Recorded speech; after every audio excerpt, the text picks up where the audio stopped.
нэлээд сайн ярьж хэлэлцэж шийдвэр гаргах тэр цаг нь бол болцсон.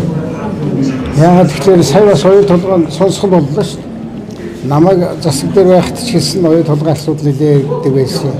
Тэгэхээр одоо бидний ямар байдалд орчод байгаа вэ гэхээр тэр оюу толгойн дээр анх байгуулагч хаад би тэргүй шадар сайдаар ажиллаж байсан. Тэгэхэд бол 2020 он гэхэд анхныхаа нуугдал ашгийг авах гэсэн ийм гэрээ байсан шүү дээ. Тэгэхээр одоо бол 26 он гэдэг чинь 6 жил өнгөрцөн. Нуугдал ашиг маань байдгүй. За сонсгол хийлээ, үеийн засгийн газар энэ дээр ажиллаа. Манай засгийн газар дээр бас энэ хүүг нь буулгачи дээр нь хүү буулгахаас гадна нуугдал ашиг авах хугацаагаа жоохон наашлуулъя. Бүр наашлуулъя шүү дээ. 12 онд ч 3 онд ч 20 оны нуугдал ашиг авах хугацааг наашлуулъя гэж ингэж үзсэн. Тэгээд яг дэмжлэг авахгүй харин тэр мань гай болоод үрсүүлд огцруулаа хэлсэн байхгүй. Тэгэхээр одоо энэ манай иргэдийн хэлээд байгаа юмыг бол зүйтэй зүйл гэж үзэж байгаа. Ер нь бол одоо сая сонсгол хийлээ. Мянган цаас гаргаж байгаа, мянган цаас үйлдвэрлэж байгаа оюу толгойтой холбоотой улсын хурлын шийдвэрч байгаа. Гэтэл өнөөдөр хүртэл тэр зээлийн хүү хуримтлагдсан хүү 3 юм байна. Энийг л одоо алга болгох хэрэгтэй. Тэгэх юм бол одоо энэ жилийн хувьдаараа оюу толгойч одоо ашигтай ажиллаж эхэлж байгаа 5 орчим тэрбум Америк долларын ашиг гаргахаар хувьцаа нуугдал ашиг.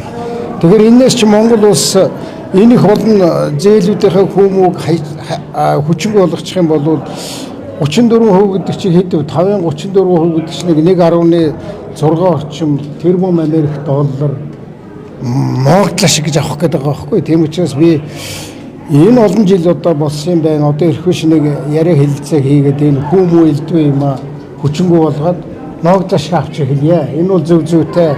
Харин энэ ерөнхий сайд маань одоо тэр иргэд ингэж санал гаргаж байхад тэднийг одоо нухчин дарах биш. Харин энэ иргэдийн саналыг авч үзээд яавал одоо Монголын талд нийт монголчуудад ашигтайгаар шийдэж болох уу гэдэг дээр ажиллах байхаа гэж би найдаж байна. Тэр нэг зээлийн тухайд одоо зээлийг төлж дуустал нуугдал ашиг авахгүй гэсэн заалт байгаа гэдэг байна шүү дээ. Энэ гэдэг юм гэж. Ийм одоо заалт бас одоо олон улсын гэрэн дээр байж болох юм. Тэгэхээр гэрээнд өөрчлөлт оруулахаар бол энэ заалтыг өөрчлөлт оруулах гэсэн. Тэг гэрээ 2 янзын гэрээ байдаг. Бидний үед анх батлагдчихсэн гэрээ нь болохоор нөгөө оюу толгойн хөрөнгө оруулалтын гэрээ байхгүй. Тэрэн дээр бол тийм заалт байхгүй.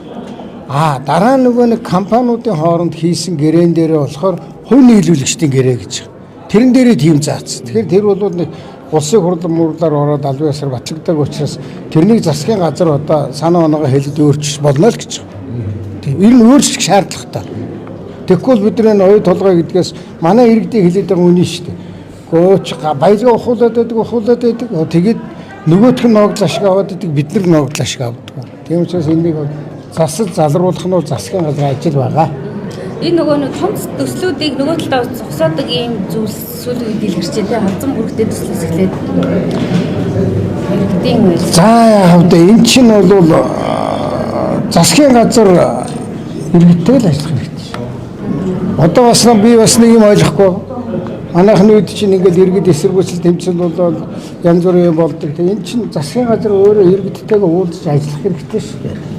Тэгэхгүй ингээл нэг одоо хэдэн иргэн эсэргүүцэл илэрхийлэнгүүт нь гадаадын тэдний үгийг хэлж байна гэдэг. Монголчууд яхаараа ингээ бие бинийгээ нэг гадаадын хүмүүс шиг эсвэл одоо нөгөө талд ажиллаад байгаа юм шиг харддаг бол буруу.